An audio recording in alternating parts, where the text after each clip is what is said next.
الحمد لله رب العالمين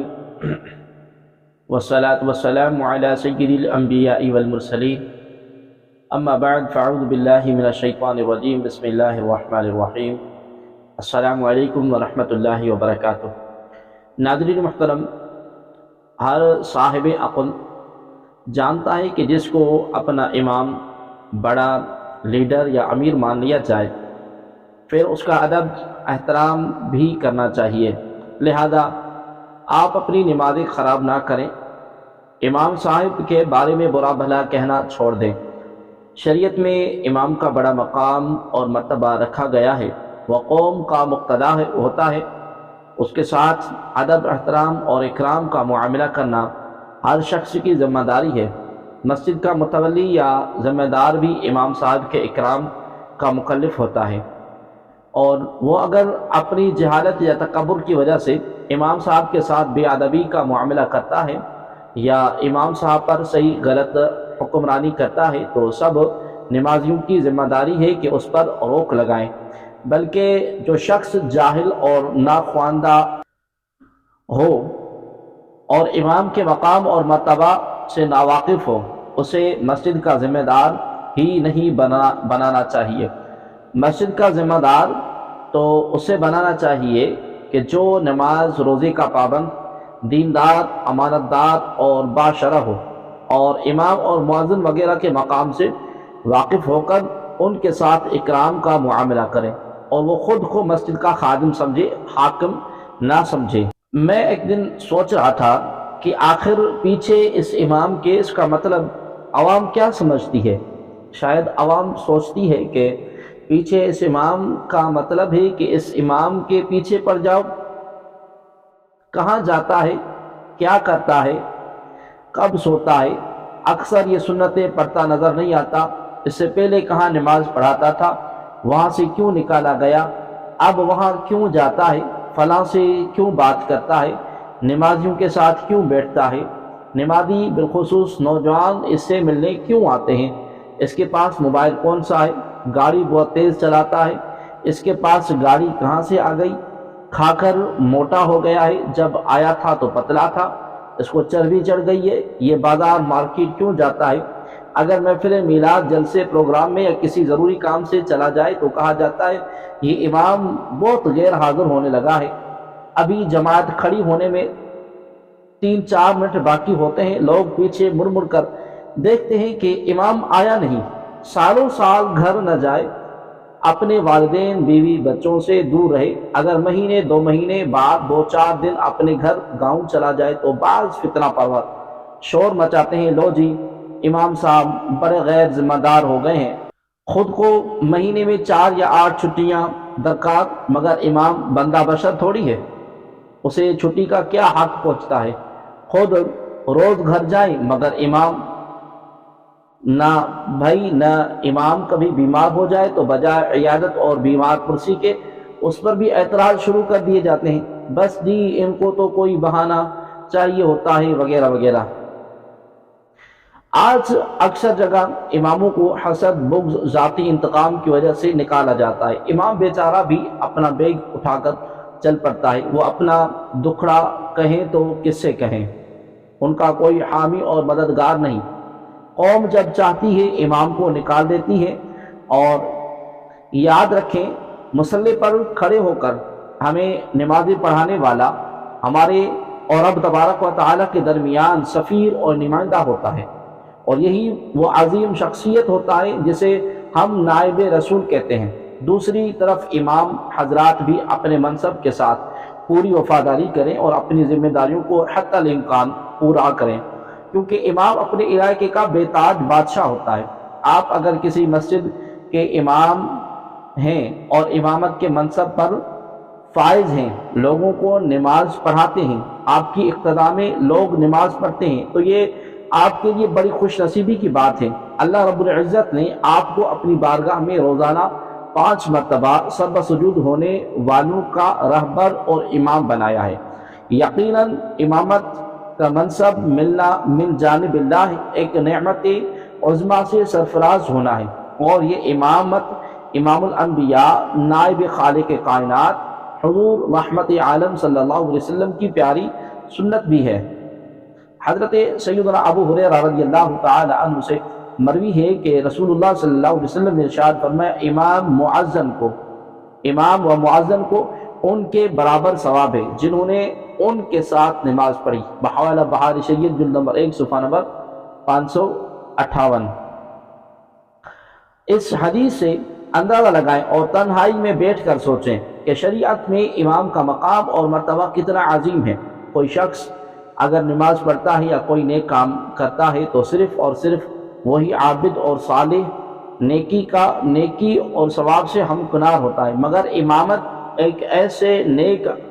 ایسا نیک عمل ہے کہ جس کے کرنے سے صرف اپنی ہی نماز کا ثواب نہیں بلکہ سب نمازیوں کے برابر کا ثواب ملتا ہے، اور اللہ تبارک و تعالی اس کے نامہ اعمال میں بے حساب نیکیوں کا اضافہ فرماتا ہے، اور انشاءاللہ تبارک و تعالی امام بروز قیامت ضرور کامیابی سے سرفراز ہوگا، جنت الفردوس میں اعلیٰ مقام کا مستحق ہوگا۔ اور ایک دوسری حدیث میں ہے کہ نبی کریم صلی اللہ علیہ وآلہ وسلم نے ارشاد فرمایا، من صلی خلف عالم تقی فکأنما صلی خلف نبی، جس نے کسی پرہیزگار عالم دین کے پیچھے نماز پڑھی تو وہ ایسا ہے جیسے اس نے کسی نبی کے پیچھے نماز پڑھی۔ بحوالہ بدائع السنہ جلد نمبر 1 صفحہ نمبر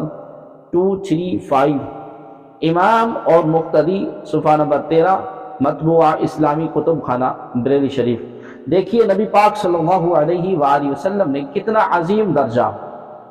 کتنا عظیم درجے سے نوازا ہے امام کو۔ ایک متقی پرہیزگار باعمل عالم دین امام کی اقتداء میں نماز ادا کرنے کو انبیاء کرام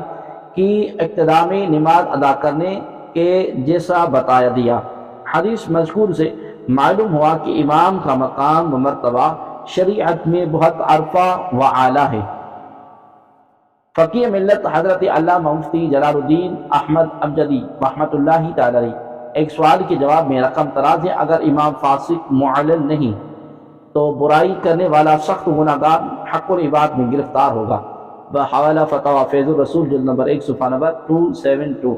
آپ ہی سے سوال ہوا کہ امام کیسا ہونا چاہیے، خوبی بتلائیے، تو آپ اس کا جواب دیتے ہوئے فرماتے ہیں کہ امام سنی صحیح العقیدہ ہو، وہابی دیوبندی وغیرہ بد مذہب نہ ہو، صحیح الطہارہ یعنی وضو غسل اور کپڑے وغیرہ کی طہارت رکھتا ہو، صحیح القراءت ہو، مثلا حمزہ عین تا طا ثا سین شین صاد ہا حا ذال ضاد زا میں فرق کرتا ہو، فاسق معلل نہ ہو، کہ اسی طرح اور امور جو منافی امامت ہیں ان سے پاک ہو۔ بحوالہ فتاوی فیض الرسول جلد نمبر 1 صفحہ نمبر 267۔ ناظرین محترم، اس عبارت سے یہ بات واضح ہوئی کہ وہی شخص امامت کے لائق ہوں گے جن کے اندر مذکورہ خوبیاں ہوں گی، اور الحمدللہ رب العالمین ہمارے اکثر ائمہ کرام اندر یہ خوبیاں بدرجہ اتم موجود ہوتی ہیں، اور یقیناً جو ان خوبیوں کا حامل ہوگا وہ ضرور متقی اور پرہیزگار ہوگا اور مکرم ہوگا۔ قرآن کریم میں اللہ رب العزت مکرمین اور متقین لوگوں سے متعلق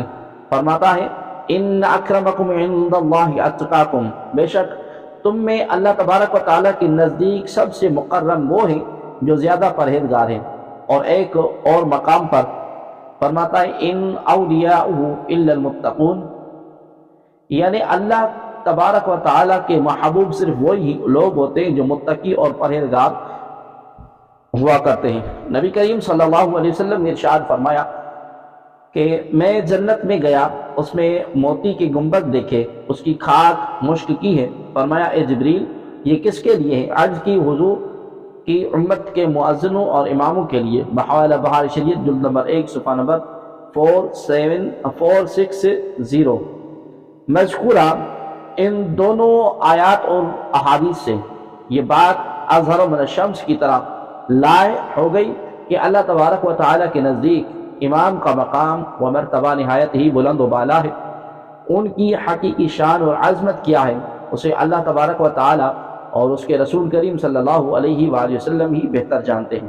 نبی کریم صلی اللہ علیہ وسلم ارشاد فرماتے ہیں اگر لوگوں کو معلوم ہوتا کہ اذان کہنے میں کتنا ثواب ہے تو اس پر باہم تلوار چلتی۔ بحوالہ بہار شریعت جلد نمبر 1 صفحہ نمبر 460۔ اس حدیث سے بھی